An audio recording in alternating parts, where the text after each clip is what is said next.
What do you expect up there? I'm in New York and I'm gonna visit the High Line. It's a park. I wanna sort out the importance of nature for a city like New York.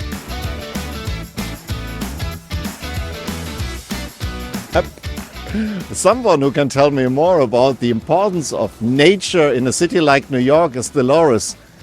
Isn't it only about nature? Is it also important for investors? Oh, absolutely. If you take a look at this park, this entire park, by building it here, allowed for new investors to come in to develop all of the housing that you see here. But also, if you think about it, in general, nature makes a city more livable. Now we have this park and a brand new neighborhood. It really is a brand new neighborhood. This whole area of Hudson Yards is as big as the city of Buffalo. It's a brand new zip code. We are in the middle of the park and next to us are hundreds of trains moving. Yes, it's crazy. So this area here actually is, these are train yards. And we actually are right on top of train yards. All these buildings actually are on top of a train yard. We can see, if we look a little bit down the High Line here, old train tracks. This was a way for meat to come into the city, right? So these railroads were actually an above ground railroad bringing in from the water, bringing in meat, right? Cattle, and then bringing them in to our meat houses, our slaughterhouses way back when. 30 years ago, this area was not being used at all. It had started to decay and become almost an eyesore. And there were a couple of people in the community who thought, we can do better. This is what it looked like. That was where my ice skating rink was. And that was the view. If you think about it, the view is totally different now.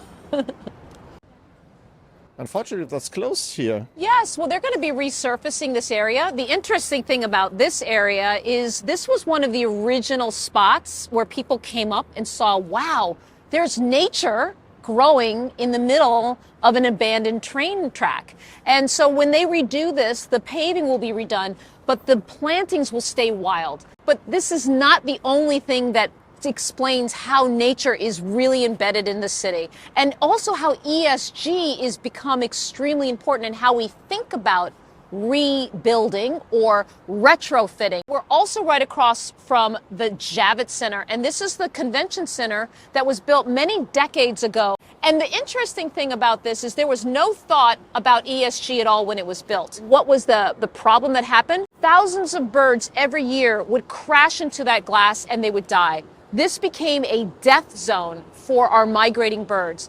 But we recognize that we need to fix that. All of the glass for that entire structure has been replaced, and it's been replaced with glass that does not impact migrating birds.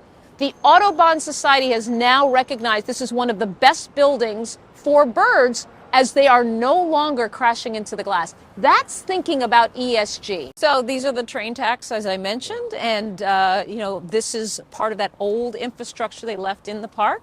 And they left some of the wild plantings with other additional native plants that are here for our bees. And you see nature everywhere. Each meter something different. It's very true. I mean, you can take a look here. We have luxury housing right next to what is what we would just call old stock. I mean, this is a building that's probably like over 100 years old, and they've stayed here while some of the newer development has come up through the High Line. So what that gives us is the opportunity to have communities that are very balanced in terms of who lives here, who experiences this part of the city, and it all comes together. I don't know how much somebody pays for their apartment. I don't know how much somebody makes, but they're still a member of the community. It's a park. You have to relax. You have to sit down. Exactly. It's a park.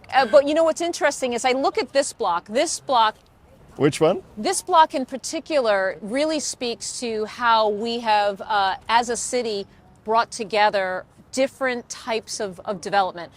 We see the luxury buildings. But on this block, there's a mix. We have affordable housing. There's a building on this block that is 100% affordable, built by the same developer that built the luxury right in the middle of Hudson Yards. If you were to walk through this community, you would have no idea that there is a 100% affordable building on this block. And the great thing about that means the particular building is for artists. That means people who are writers, who are dancers, who are musicians can still afford to live right in the heart of Manhattan. As you see the way the development has happened here, it's all seamless. Luxury, older, new, in between. It's really all interspersed. And that's why the High Line is just such a great example of city development that is taking old infrastructure, giving it a new life. Oh, a Schmetterling, Schmetterling, Schmetterling. Isn't it the mix that makes the success of such a project? Absolutely. I think the mix also helps us in economic downturns, because if you think about it, luxury housing does really well when the economy is strong. And if you have entire buildings that are luxury and the economy starts to change, you can end up literally creating a ghost town in a certain part of the city. By having the mix, what we do is we create mobility for those that are probably in the lower end. We create stability for those all around at every level. And we just create a more cohesive mix of experiences for people who visit and for people who live here.